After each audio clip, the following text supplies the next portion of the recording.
Balla, duke zhvilluar një takim me 3 kryetarët e grupeve parlamentare opozitare, si dhe deputeta Rodina Hajdari. Në përfundim të këtij takimi, në këtë sallë ku ne ndodhemi, do të ketë nënshkrim të një marrëveshje, dokumentin që unë kam përcjellë redaksitë, që bëhet fjalë për një marrëveshje, siç ju e thatë në fakt mi marrëveshje, dhe që konsiston në 3 pika. Së pari, Partia Socialiste e përfaqësuar nga Taulant Balla, ndërsa opozita e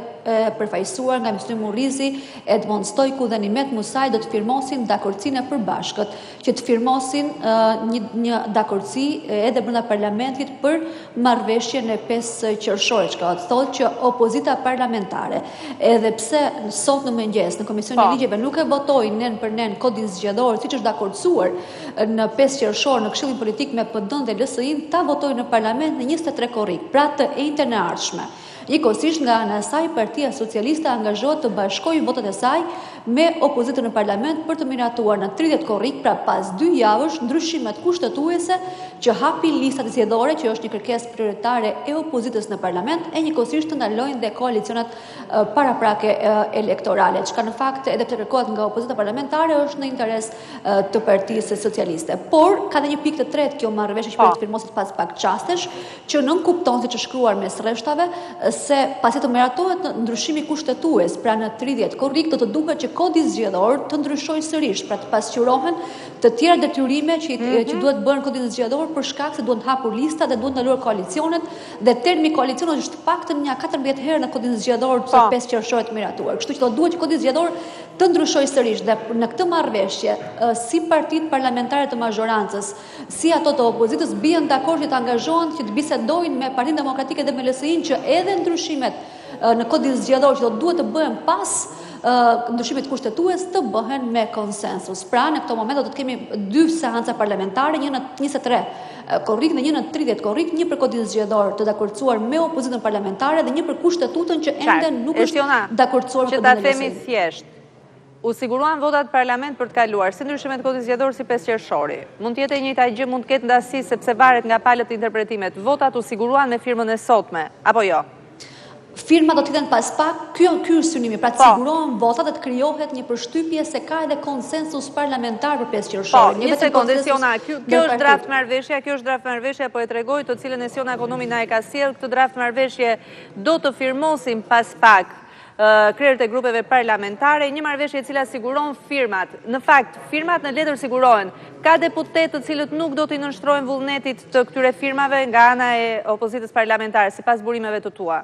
Po, unë kam kontaktuar para pak minutash me disa deputet që janë për shembull anëtar të grupit parlamentar demokrat që përfaqësohet nga Myslim Murrizi. Alban Zeneli, Halili Akimi dhe Arben Zeneli më kanë thënë se s'do ta votojnë marrëveshjen e 5 qershorit, siç nuk e votuan sot në Komisionin e Ligjeve, për shkak se qëndrojnë në koherencë qëndrimeve të tyre, se nëse nuk depolitizohet administrata zgjedhore nuk është një reformë për të miratuar. Pra, pavarësisht se kryetarët e grupeve parlamentare opozitare angazhohen ta votojnë marrëveshjen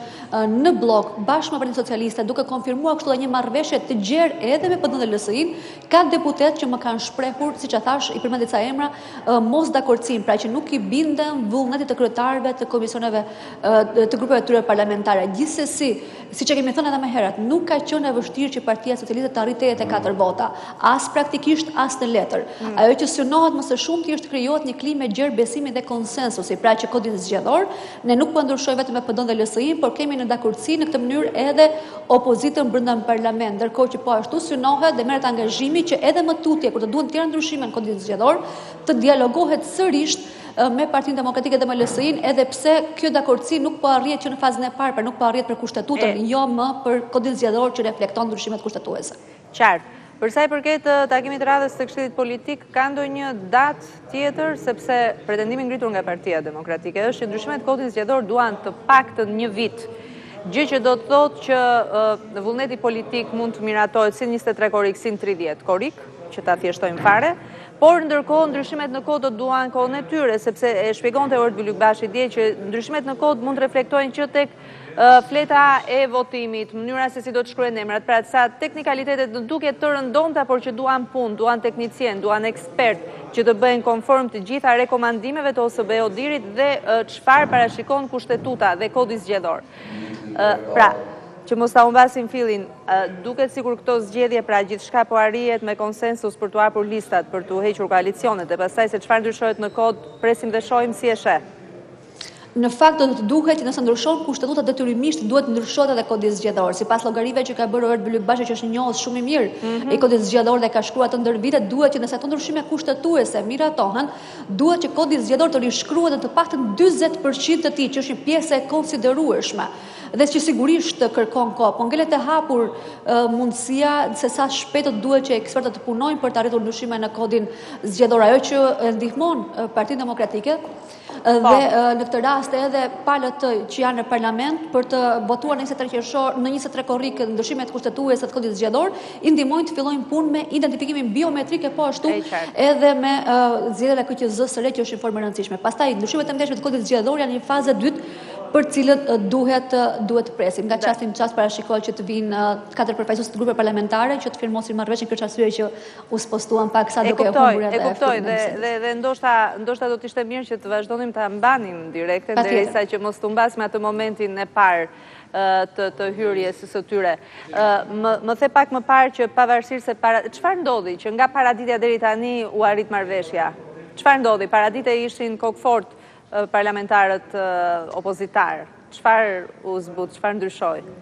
Duhet të kujtojmë që ka pasur gjatë kësaj paradite ka patur një takim të kryeministrit Rama me ambasadoren amerikane Yuri Kim, kundër të tjera çështje ka qenë edhe marrëveshja 5 qershorit. Asgjë s'dihet nga përmbajtja praktike e këshillave apo sugjerimeve amerikane për këtë çështje.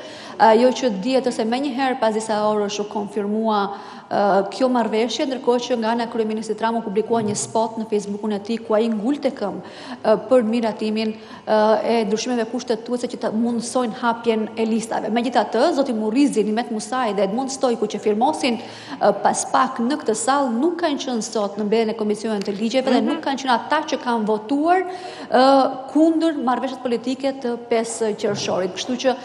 mbase kemi të bëjmë tërësisht me atë mos unifikim të zërave mes opozitës parlamentare dhe atyre që përfaqësojnë interesat të ndryshme apo grupime të ndryshme. Sot për shembull kemi pasur një tjetër deputet të opozitës parlamentare, Selami Nisheri, i cili po ashtu ka tërhequr firmën e tij nga propozimi për ndryshime kushtetuese, duke e bërë firmën dhe propozimin në vetvete të rrëzuar për shkak se i mungonin firmat e nevojshme. Por menjëherë ka ndërhyrë opozita parlamentare duke shtuar firmën e Ralph Gjonit, po ashtu të Alban Zenelit dhe edhe të Korablitës që e mbështesin më tej nismën kushtetuese. Pra është pak e paqartë fakti që opozita parlamentare nuk është kaq e unifikuar, ata përbëhen nga kryetar partish të vogla të ndryshme, deputet që kanë ardhur në parlament për arsye të ndryshme, dikush ka ardhur se ka patur një armiqësi me Lulzim Bashën apo një pakënaqësi se ka qenë i renditur poshtë në listë, dikush edhe ka ardhur sepse ka patur një premtim nga mazhoranca për të kandiduar në listat e kësaj partie në zgjedhjet e ardhshme parlamentare. Pra kanë arsye të ndryshme pse kanë ardhur në parlament, arsye të ndryshme që kanë qëndruar në parlament dhe si e tillë ju nënshtrohen jo vetëm idealeve, por edhe pragmatizmave të vogla personale që i detyrojnë të kemi kaq shumë larmishmëri qëndrimesh brenda të njëjtës ditë. Esiona, për çfarë i duhet Ramës një marrëveshje e tillë? Për çfarë ju desh kjo marrëveshje e mbasdites flas? Sepse opozita, në qoftë se do të bëjmë një analizë, opozita jashtë parlamentit nuk ka luksin të thotë unë s'marr pjesë ta zëm në këto zgjedhje, sepse ju ndryshuat kodin, ndryshuan rregullat e lojës e tjera, gjithë pretendimet e tyre. Nuk besoj se ka më shansin historik të bëj veprimin që bëri dhe që e penalizoi për të arritur deri këtu. Pra duket sikur Rama i ka të mbyllur raportat. Për çfarë i duhet edhe kjo e mbasdites? Me siguri për treguar në opinionin e gjerë publik, po edhe ndërkombëtarëve, se konsensusin ai e ka të rëndësishëm. Edhe këtë e ka treguar, pra këtë dëshirë për të treguar konsensus, durim edhe sens të lartë dialoguese, ka treguar edhe sot në të marrëveshje që përpiqet të drejtojë, edhe dje që ul për 5 orë duke dëgjuar anëtarët e Këshillit Politik u përfaqësoi në një tryezë që nuk ishte në njëjtin nivel politik me atë që ai ishte. Pra u pranoi të ulej me numrin 2 të Partisë Demokratike, pranoi të fliste gjatë me Mysym Murrizin, pranoi të fliste gjatë me Erdyna Hajdari duke përsëritur të njëjtat gjëra për shumë orë. Pra kryeministri Rama dukshëm ka një tendencë për të përhapur në publik idenë e njeriu që dëgjon, që synon një konsensus të gjerë, që përpiqet të tolerojë këdo dhe që në fund të kërkon që ai të fitojë diçka. Në këtë rast ai thotë që kërkon listat e hapura, por në fakt më së shumti dëshiron ndalimin e koalicioneve parazgjedhore që i le verdisin në matematikën e numrave, pra që i japin atij mundësinë që qershorin e ardhshëm apo majin e ardhshëm kur të jenë zgjedhjet, presidenti i Republikës me ligj ti ta kaloj atij të parë të drejtën për të formuar një qeveri dhe ai të ketë mundësinë i parë të bëjë manovrat politike për të fituar një mandat të tretë. Përndryshe, do të duhet që Lulzim Basha të ketë një shans si parti e dytë, nëse e dyta, në mënyrë që ai të formojë qeverinë, nëse do të dëshirojë që të mund të vijë në pushtet pas 8 vjetësh në opozitë si kryetari i një partie që ka humbur zgjedhjet që në vitin 2013. Dakor. Do të kalojmë në një hapësirë shumë shkurtër publicitare me një vëmendje shumë të shtuar ndaj momentit që mund të dalin krerët e grupeve parlamentare. Pra, Esiona, faleminderit, do të qëndrojmë në lidhje bashkë. Një shkëputje shumë e shkurtër dedikuar publicitetit, rikthehemi përsëri për të ndjekur zhvillimet e pasdites sotme.